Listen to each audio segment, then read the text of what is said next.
to cleaning, tying your head wrap, and listen to something gleaming. Shalom, sisters. I'm your host, Havila, and you're tuning into Virtuous Voices. So, this week's topic is titled Girl, Let That Go, How to Deal with Anger God's Way. And hence the title, this week's topic is going to be about anger. And of course, as teen girls, especially like when you look at the world and just see how things are, just maybe even in your own household, there are things that we wish we could control, but we can't. And sometimes that can cause anger. So, like I said, we're going to do this in sections. So, I first want to start off with section one, my own personal story. So, when I was younger, believe it or not, I used to be very, very angry. And trust me, my parents can attest to this, my siblings, they can attest to this. And it was because I just wished that I could control everything. I thought I could control everything. I was like, oh, well, if this is going wrong, then I should be able to control it. But when I wasn't able to, I would get so angry and worked up. Oh, well, maybe I can't control that, but maybe I can control this. Same thing. It would fail, and I would get angry and just be so angry for so long. Like, gosh, like, why can I not control these things? And eventually, after like talking to my parents and like just people around me, and just actually with myself, just sitting down in general, like literally, Havila, you cannot control everything. And likewise, today, I grew up and eventually have that mindset. I still continue to have that mindset of you can't control everything. It is what it is. Why are you getting angry or worked up over just something that you can't control? And that's one of the most important lessons, even now as a teen, that I am learning and still continue to keep on. So that's just really an example of me, but I'm sure with other teen girls, you may have anger coming from different things. And we'll talk more on that later on in today's podcast. So section two is biblical solutions, and we also have an article with this too. Okay. So I gave you my personal story. So what does God say about anger? So in Ephesians 4 verse 26, it talks about how we can't be angry, but we are not to sin in our anger.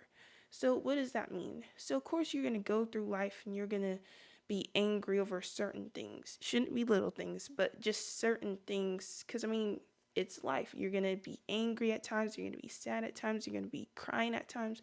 That's just how life is. But the thing is, if you're angry, the Most High specifically says, be angry and sin not. So, okay, what does that mean, right?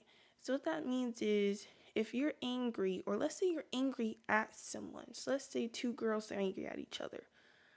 The biggest thing is, if you're angry at someone, you do not want to go up to that person immediately. You want to calm down first, because if you're angry at this person and you go to them, it's going to be a whole bunch of arguing, and then it could lead to violence, it could lead to fighting. You could even end up hurting that person, or even hurting them in a way towards where they could die. And that is not something you want.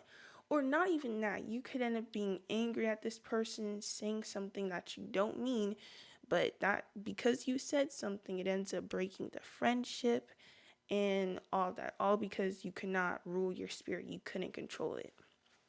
Another thing is not going to sleep angry.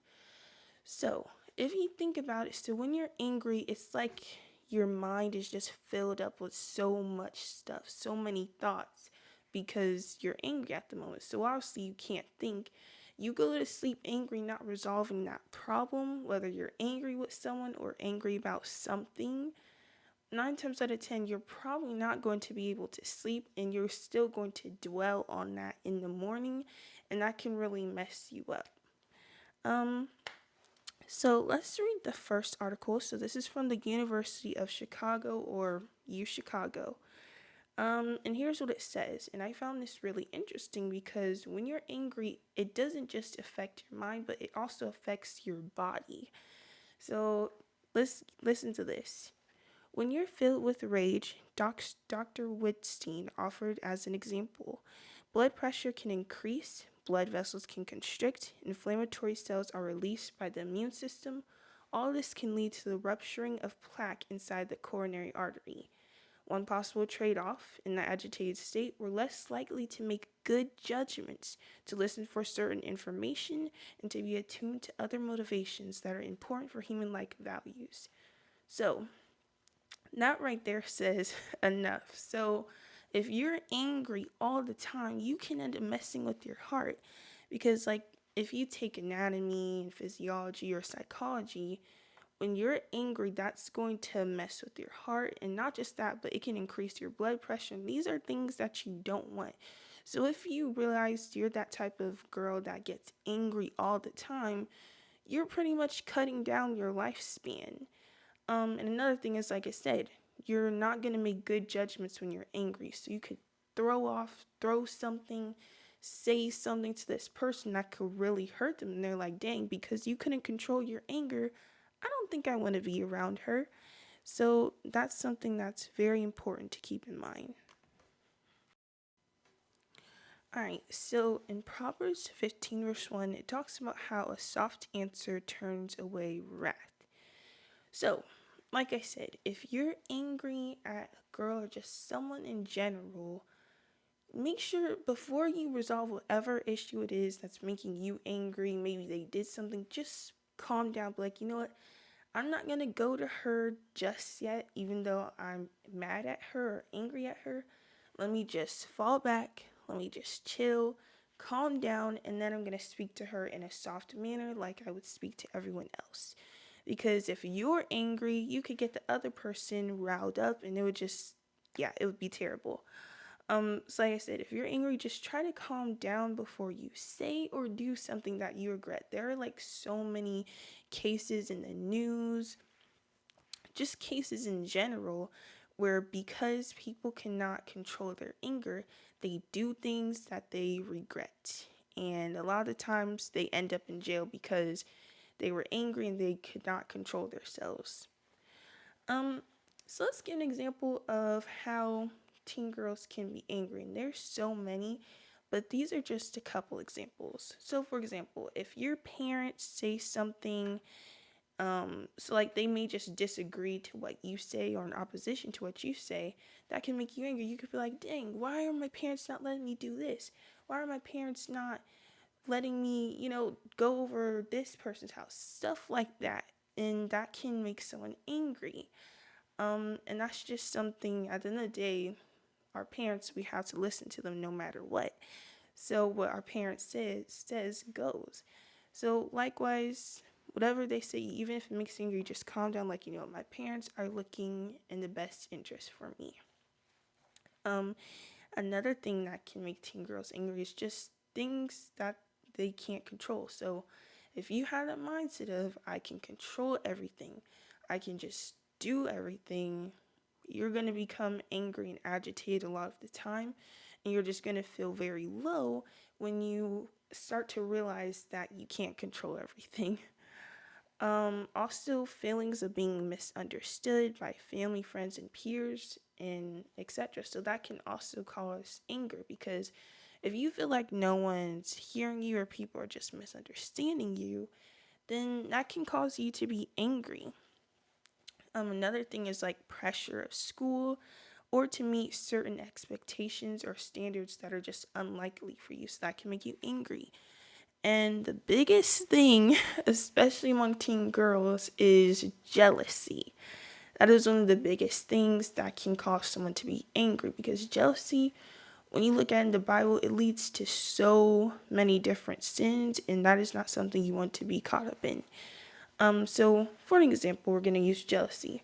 So let's say one girl, she may have a nice house, both parents, she has good grades, things are going really well for her.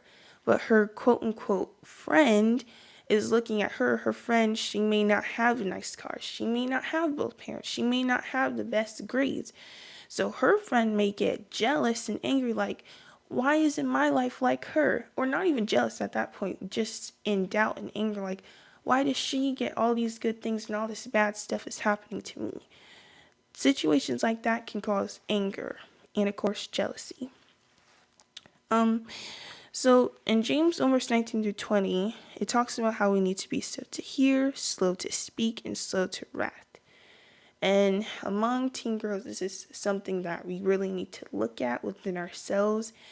So, for example, let's say if someone steps on your shoe or just, oh, she looked at me the wrong way, you don't have to retaliate with anger because a lot of the times that shows you cannot control yourself. And if you cannot control yourself, people just are not going to want to be around you. And this is a very important scripture to meditate on and keep in mind because when we're dealing with anger, you want to make sure that you listen first because obviously we read the articles, well, one article, and it shows that you can't make good judgments. So if you can't make good judgments, especially as teen girls, you need to listen first if you're angry. And then before you speak, just don't say anything. If you're angry at someone and they're just talking to you in a nice tone manner and you're angry, either walk away, be like, hold on 1 second, let me calm down, or just listen. Just listen, don't speak at all. And you want to be slow to wrath. Like I said, if someone steps on your shoe, looks at you the wrong way, or just gives off a vibe, you don't have to retaliate with anger so quickly. Because that's a lot of the things that teen girls will do, and it's just like you do not have to do that.